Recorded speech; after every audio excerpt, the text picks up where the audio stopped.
Next problem बघा. Equations of pairs of opposite sides of a parallelogram are. मग पॅरलेलोग्रामला एकूण चार बाजू असतात. अपोजिट साइड्सच्या दोन पेयर्स असतात. एक पेयर म्हणजे दोन लाईन्स ह्याच्यामध्ये आहेत आणि दुसरी पेयर म्हणजे दुसऱ्या दोन लाईन्स याच्यामध्ये आहेत. तर त्या पॅरलेलोग्रामच्या डायगोनल्सचं जॉईंट इक्वेशन विचारलं. मग पहिल्यांदा काय करूया, हे दिलेली इक्वेशन्स आहेत ती सोडवूया. त्याच्यापासून काय इक्वेशन्स मिळतात ते बघू आणि त्याच्यानंतर मग पुढचं ठरवूया. गिव्हन इक्वेशन्स आर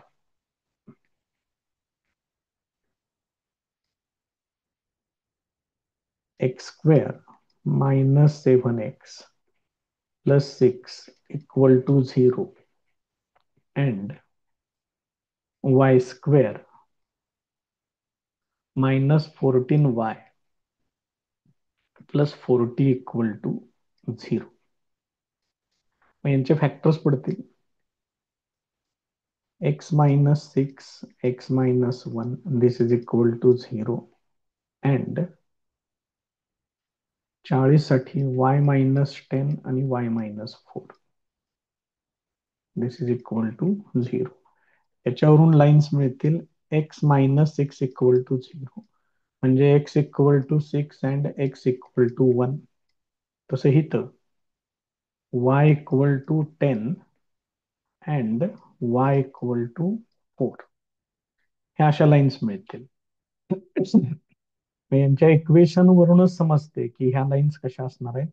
ह्या दोन lines parallel to y axis असणार आहेत आणि ह्या दोन lines parallel to x axis असणार आहेत. याची आपण डायग्राम तयार करूया आणि मग डायगोनल्स वगैरे बघू काय काय येते ते.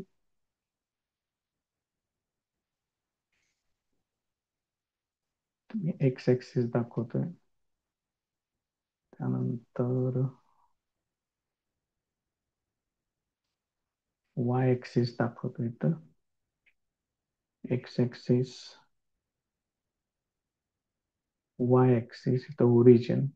त्यानंतर आता बघा, एक्स ऍक्सिसचे इक्वेशन आहे वाय इक्वल टू 0. त्यामुळे वाय इक्वल टू 4 आणि वाय इक्वल टू 10 अप्रॉक्सिमेट काढतोय मी या ठिकाणी. वाय इक्वल टू 4 म्हणजे इथं लाईन घेतोय मी ते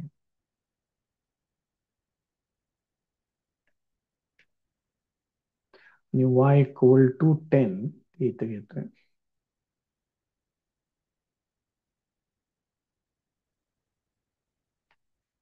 या पद्धतीनं. त्यानंतर एक्स इक्वल टू 6 आणि एक्स इक्वल टू 1. आता वाय ऍक्सिसचं इक्वेशन हे काय आहे, एक्स इक्वल टू 0. त्यामुळे एक्स इक्वल टू 1 ही लाईन इथे येईल.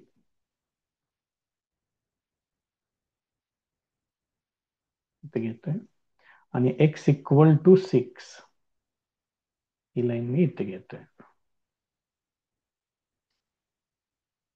एक्स इक्वल टू 1 आणि एक्स इक्वल टू 6.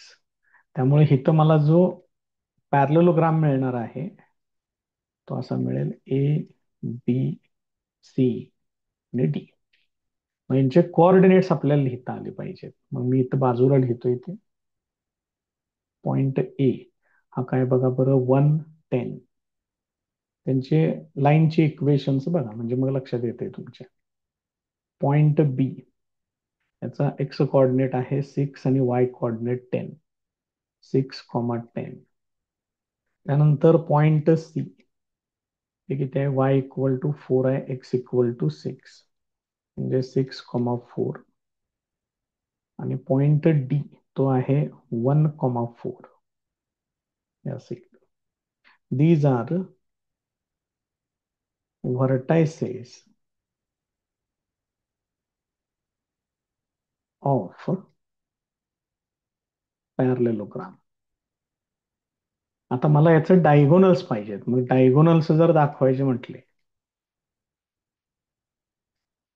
तर डायगोनल म्हणजे मला आता काय करावं लागेल, ही लाईन ए टू सी अशी काढावी लागेल.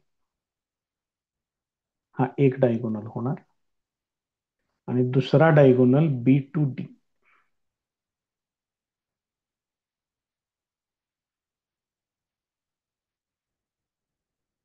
एवढं परफेक्ट इथं होत नाहीये. थोडस परत काढतो इथं.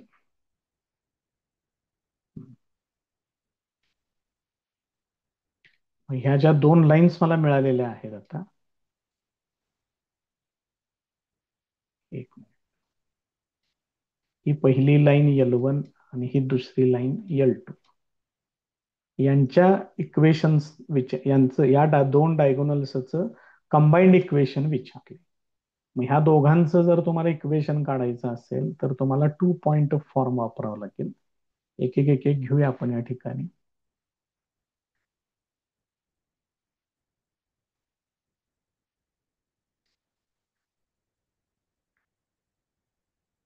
Equation of diagonal AC by 2 point form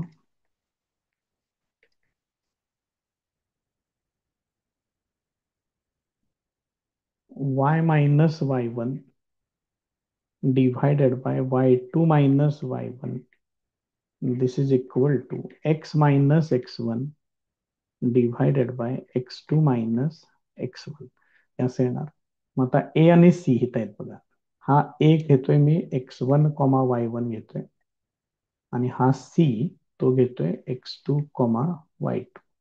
temporary लिहूया म्हणजे आपल्याला व्हॅल्यूज वापरायला याच्यामध्ये बरं पडेल. There four y minus y1 किती आहे 10 डिव्हायडेड बाय y2 मायनस म्हणजे 4 मायनस 10,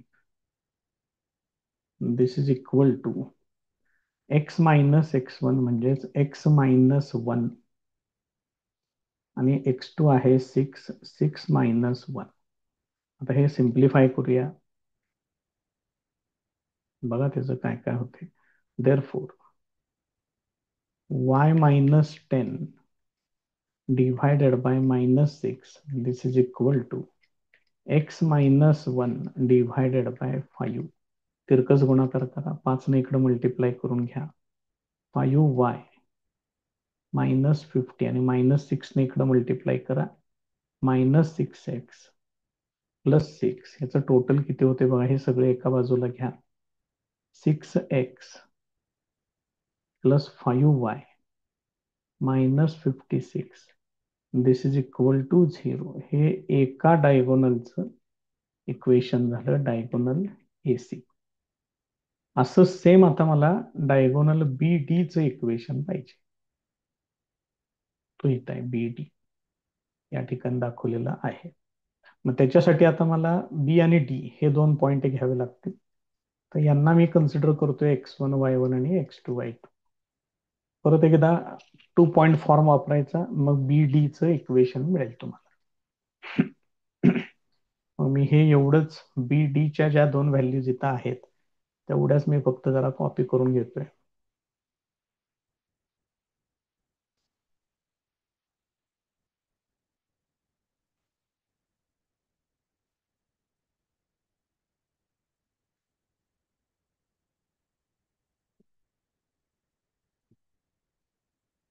इथं बाजूला ठेवतोय मी.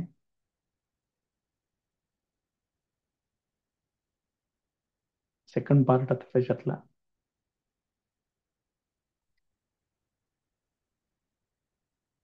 इक्वेशन ऑफ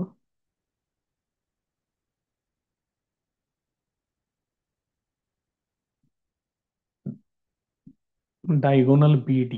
परत एकदा 2 पॉइंट फॉर्म वापरायचा आहे.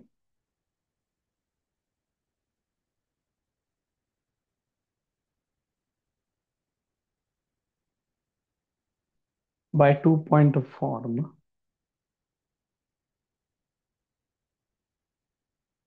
Equation of BD is y minus y1 divided by y2 minus y1 is equal to x minus x1 divided by x2 minus x1. इथे लिहिलेले आहेत पॉइंट्स, मी व्हॅल्यूज वापरतोय. y मायनस y1 आहे 10 divided by y2 4 minus 10, this is equal to x minus x1 आहे 6 divided by x2 minus म्हणजे 1 minus 6 हे असेल. आता हे सिम्प्लिफाय करूया. y minus 10 divided by minus 6, this is equal to x minus 6 divided by minus 5. तिरकस गुणाकार करून घ्या आणि सोडवा. Therefore या मायनस हे मायनस आणि हे मायनस कॅन्सल करतोय, प्लस होईल. 5 ने इकडे मल्टिप्लाय करा. 5y minus 50 this is equal to 6 ने इकडे मल्टिप्लाय करा. 6x मायनस 36 हे सगळं पलीकडे पाठवा.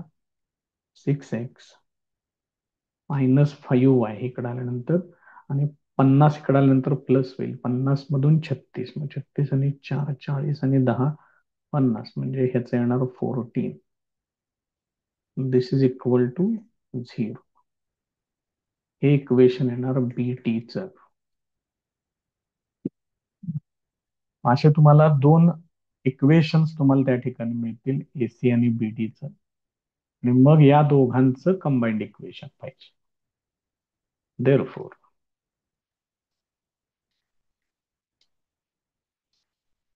combined equation of diagonals AC and BD are, पहिले इक्वेशन काय बघा, 6x plus 5y minus 56. 6x plus 5y minus 56 हे पहिलं इक्वेशन. आणि दुसरं equation 6x minus 5y plus 14. This is equal to 0. थोड्या मोठ्या संख्या येतील पण आता सोडवावं लागेल, काय पर्याय नाही. 6x न मल्टिप्लाय करतोय 36x स्क्वेअर 5×30 30 xy 14×5 = 70 84x. आता 5y न मल्टिप्लाय करा म्हणजे येणार 30 xy. त्याच्या पुढं minus 25 y square plus 14×5 70 y. आता मायनस 56 न मल्टिप्लाय करायचं. थोड्या मोठ्या संख्या आता येतील. 56 × 6 50 × 6 ते झाले 300 आणि 6 6 36 म्हणजे हे होणार 336. 336x. मग 56 पंचे 50 पाचे ते झाले 250. 250 आणि 6 पंचे 30 म्हणजे 280 येणार, प्लस येणार 280y मायनस 84 4 हातचे आले 8 14×5 आणि 8 78. दिस इज इक्वल टू 0. हे एवढे. आता याच्यातनं ज्या काही टर्म्स एकत्र करा सगळं, बघा काय काय होते. याच्यात महत्वाचं म्हणजे मायनस 30xy आणि प्लस 30xy हे कॅन्सल होईल. 36x square minus 25y square झालं. एक्सच्या या दोन टर्म्स आहेत बघा. मग 336 वजा 84 हे वजाबाकी करून घ्या. 2 8 आणि 5 13 झाला 1 म्हणजे हे येणार आहे वजा 252 मायनस 252x यांचं काम झालं.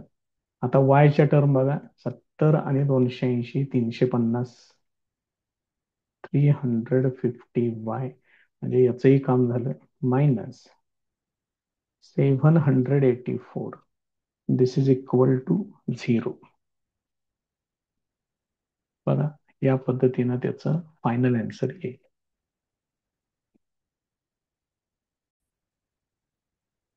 नेक्स्ट प्रॉब्लेम बघा. Triangle OAB is formed by the lines. ह्या दोन लाईन्स आहेत आणि ही तिसरी लाईन आहे. या तीन लाईन्सचं मिळून ट्रायंगल तयार होतो.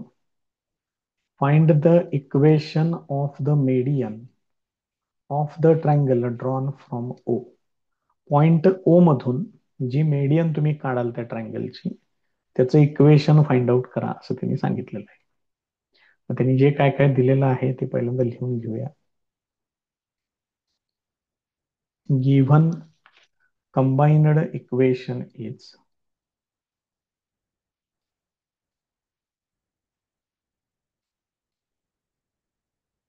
ते त्यांनी सांगितलेलं आहे x square minus 4xy plus y square equal to 0. तर हे इक्वेशन असं आहे की याचे फॅक्टर्स पडत नाहीत. मग याच्यामध्ये दोन लाईन्स आहेत. थर्ड लाईन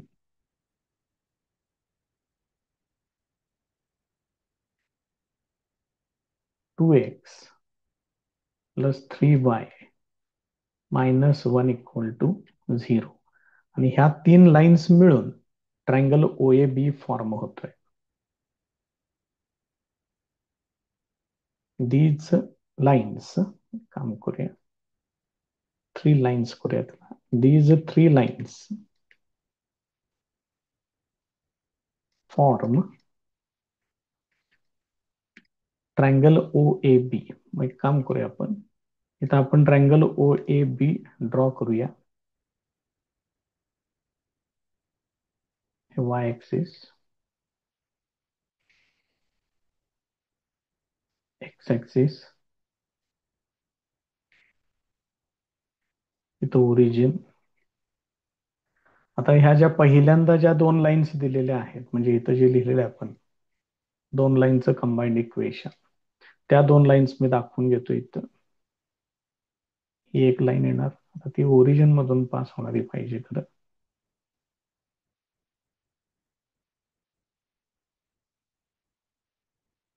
ही एक लाईन येणार. दुसरी लाईन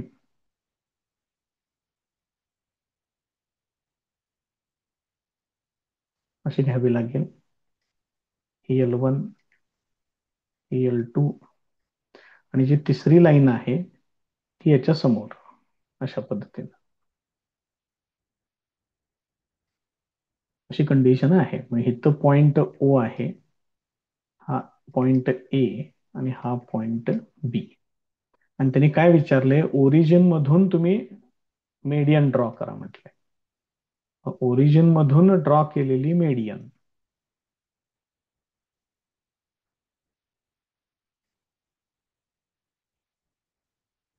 ते आता मी इथून इकडे दाखवतोय अशी डॉटेड.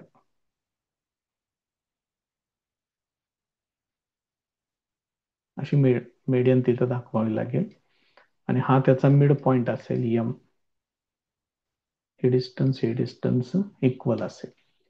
आता प्रॉब्लेम असा आहे की हे जे कंबाईंड इक्वेशन दिलेलं आहे हे याचे फॅक्टर्स पडत नाहीत. त्यामुळे आपल्याला हे दोन सेपरेट लाईन्स ची इक्वेशन्स मिळणार नाहीयेत. हे जी तिसरी लाईन आहे, थर्ड लाईन L3 ह्याला आपण म्हणू इथं, याचं मात्र इक्वेशन त्यांनी दिलेलं आहे ते इथं आहे. मग या L1 आणि L3 यांचा पॉइंट ऑफ इंटरसेक्शन इथं आहे. L2 आणि L3 यांचा पॉइंट ऑफ इंटरसेक्शन इथं आहे. जर समजा मी point A x1, y1 consider केला आणि पॉइंट बी घेतला x2, y2, तर हा जो पॉइंट एम आहे तो मिड पॉइंट फॉर्म्युल्यानुसार काय येणार, x1 प्लस x2 अपॉन 2 आणि y1 प्लस y2 अपॉन 2 येणार. म्हणजे हा जो पॉइंट एम आहे तो इकडे लिहितोय मी. हा त्याचा एक्स कोऑर्डिनेट आणि y1 प्लस y2 हा त्याचा y कोऑर्डिनेट येणार. आता हे सोडवायचं कसं, कारण लाईनचे इक्वेशन सेपरेट मिळत नाहीत. आपल्याला जर पॉइंट ऑफ इंटरसेक्शन जर काढायचं असेल तर दोन इक्वेशन सोडवावी लागतात. मग मी काम करतोय, हे जे दिलेले इक्वेशन आहे सेपरेट याच्यातून एक व्हॅल्यू काढून घेतोय. Now 2x plus 3y minus 1 is equal to 0. याच्यावरून मी y ची व्हॅल्यू काढून घेतोय. 3y equal to 1 minus 2x होणार. याच्यावरून y equal to 1 minus 2x divided by 3 येणार. ही व्हॅल्यू मी कंबाईंड इक्वेशन मध्ये वापरतोय. Using this value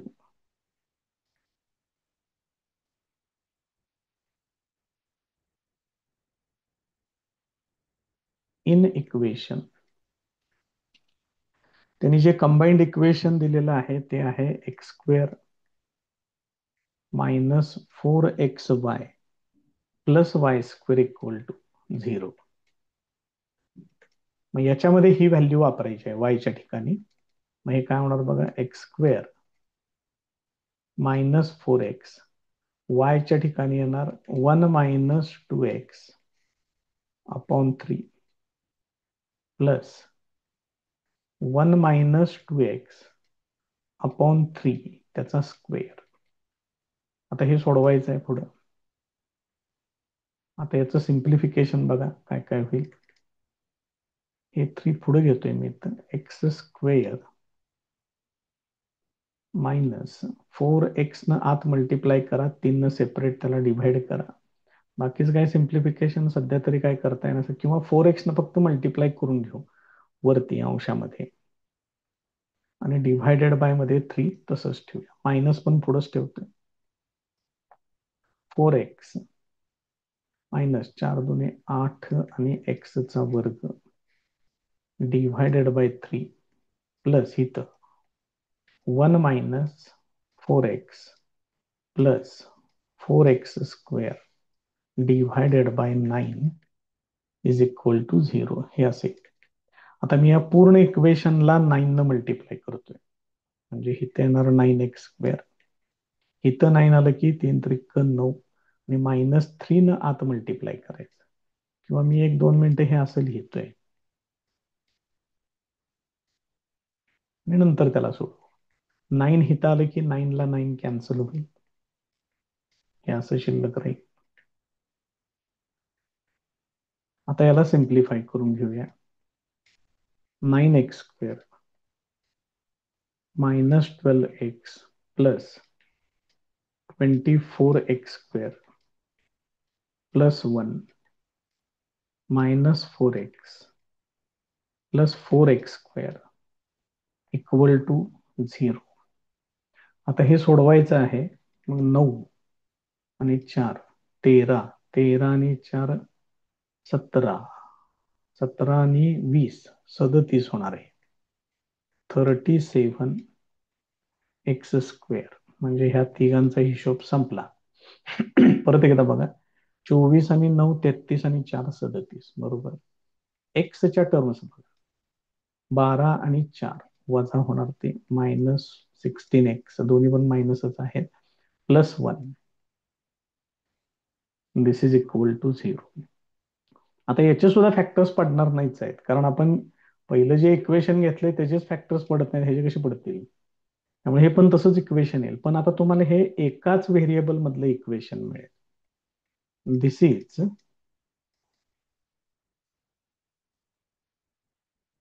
A quadratic equation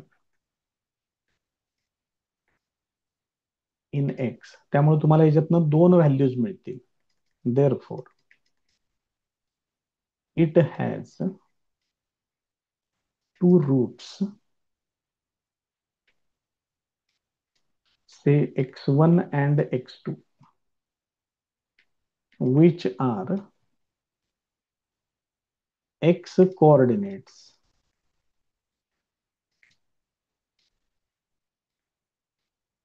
of a and b.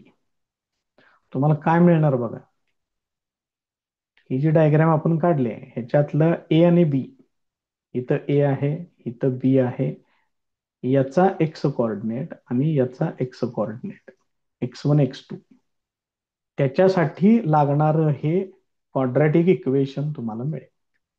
आता मला ह्याच्यावरून x1 प्लस x2 काढता येईल. त्यासाठी काय करायचं बघा, जर तुम्हाला 10वीतला फॉर्म्युला पाठ असेल, सॉरी 11वीतला सम ऑफ रूट्स आणि प्रोडक्ट ऑफ रूट्स चांगलीच गोष्ट आहे. जर ते नसेल तर कमीत कमी हे तर झालंय आपलं. इथं व्हेरिएबल एक्स आहे, इथं व्हेरिएबल यम आहे. मग याच्यासाठी आपण काय लिहितो, m1 + m2 = -2h/b. तेच इक्वेशन येतं याचं.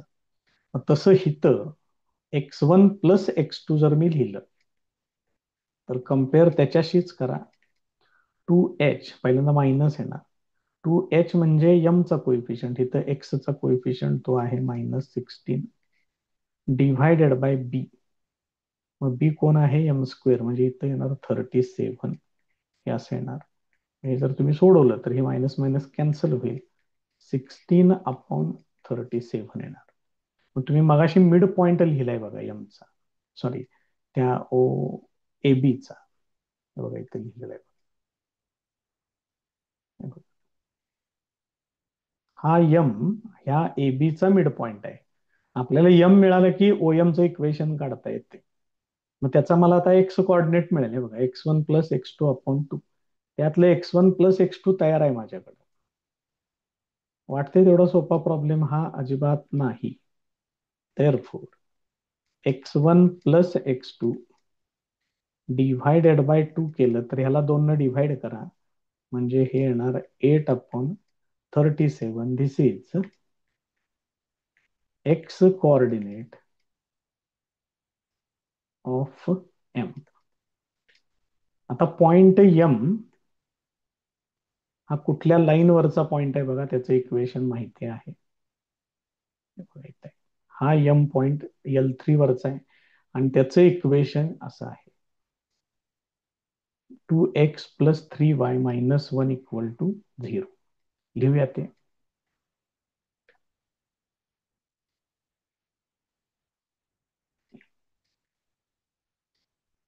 Now m lies on the line. त्या मीडियनचं, सॉरी त्या लाईनचं थर्ड लाईनचं इक्वेशन आहे 2x + 3y - 1 = 0. आणि हा जो आहे तो चा एक्स कोऑर्डिनेट आहे 8/37. तो याच्यात वापरा म्हणजे तुम्हाला y मिळेल. देअरफॉर 2 × 8/37 + 3y - 1 = 0 म्हणजे हे किती होणार आहे, 16/37 होणार आहे. माझा पेन उठतोय का नाही याच्यात. 16/37 + 3y - 1 = 0. याला पलीकडे पाठवूया आता सगळं हे. Therefore 3y = 1 - 16/37. देअरफॉर 3y = इथं 37 - 16.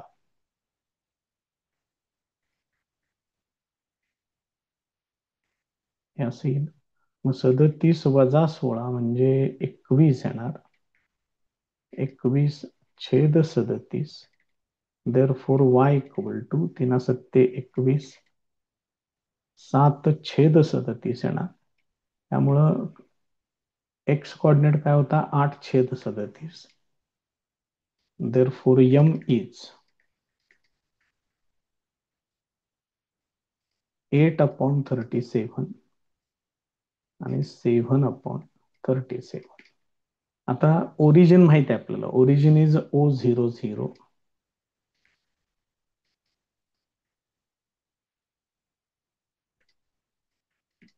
Therefore, by using 2-point form,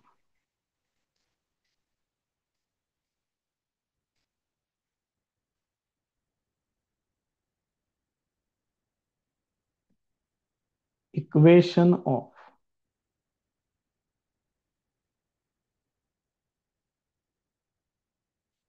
median OM is. आता याच्यामध्ये पॉइंट कन्सिडर करा, ह्याला मी x1 y1 कन्सिडर करतोय आणि ह्याला घेतोय x2 y2. मग 2 पॉईंट फॉर्म वापरा. y minus y1 divided by y2 minus y1 is equal to x minus x1 divided by x2 minus x1. Values वापरा त्याच्यात. देअरफॉर y मायनस 0, y2 किती आहे 7/37 minus 0. This is equal to x minus x1 म्हणजेच x minus 0 divided by x2 8/37 minus 0. आता हे सोडवायचं आहे एवढंच आपल्याला. हे बघा बरं काय होणार. हे तर सगळं झिरो झिरोच आहे, म्हणजे इथं शिल्लक पहिल्यांदा असं राहील.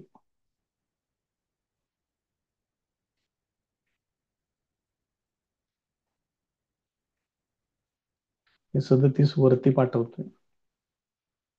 37y divided by 7 is equal to 37x divided by 8.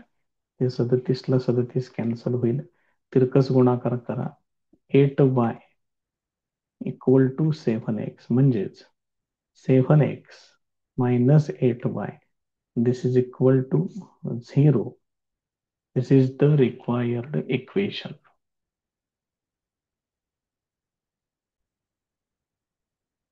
Next problem बघा. Find the coordinates of the points of intersection of the lines represented by. हे कंबाइंड इक्वेशन दिलेलं आहे दोन लाईन्सचं, आणि ह्या दोन लाईन्स जिथे इंटरसेक्ट होतात त्या पॉइंटचे कोऑर्डिनेट्स फाइंड आउट करा म्हणून सांगितले. मग given combined equation is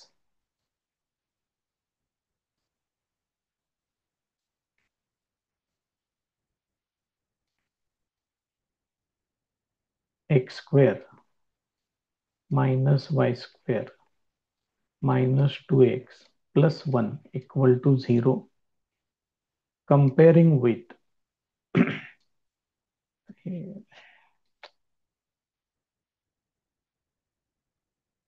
comparing with ax square plus 2hxy plus by square plus 2gx plus 2fy plus c is equal to 0. याच्याशी कंपेअर करा म्हणजे तुम्हाला व्हॅल्यूज मिळतील. a इक्वल टू 1, एक्स वाय ची टर्म नाही आहे त्यामुळे याची equal to 0, b equal to -1, त्याच्यानंतर 2g इक्वल टू -2 आहे म्हणजेच g इक्वल टू -1 येणार. y ची टर्म नाही आहे त्यामुळे f इक्वल टू 0 येणार आणि c इक्वल टू कॉन्स्टंट आहे 1. आता आपण ह्याच्यामध्ये जे डिटर्मिनंट कन्सिडर करतो, represents a pair of lines साठी जो डिटर्मिनंट आपण लिहितो या पद्धतीनं,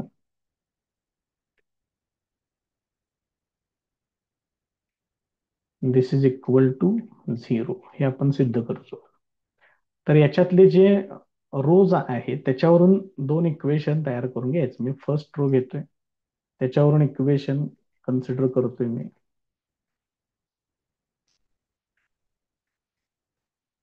कन्सिडर द इक्वेशन्स. बघा कसं येणार.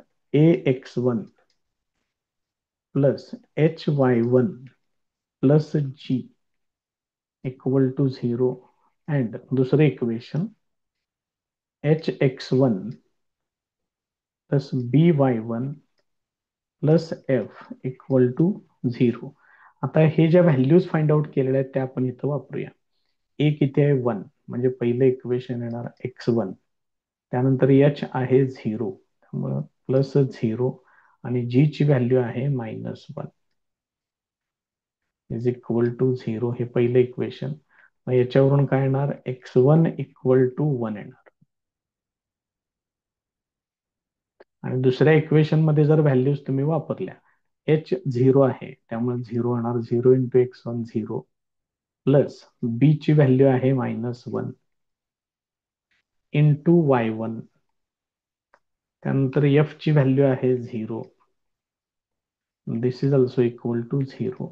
मग हे किती होणार? -y1 इक्वल टू 0 होणार, म्हणजेच y1 इक्वल टू 0 येणार. त्यामुळे जो पॉइंट ऑफ इंटरसेक्शन असेल तो एकत्र करूया, हाच आहे point of intersection. Therefore required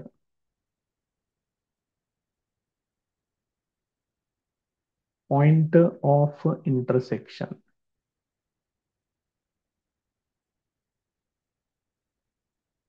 is x1, y1, that is 1, 0. या पद्धतीनं तुम्ही फाइंड आउट करू शकता. त्यामुळे ही एकदम सिंपल मेथड आहे, याच पद्धतीने हे पूर्ण करा.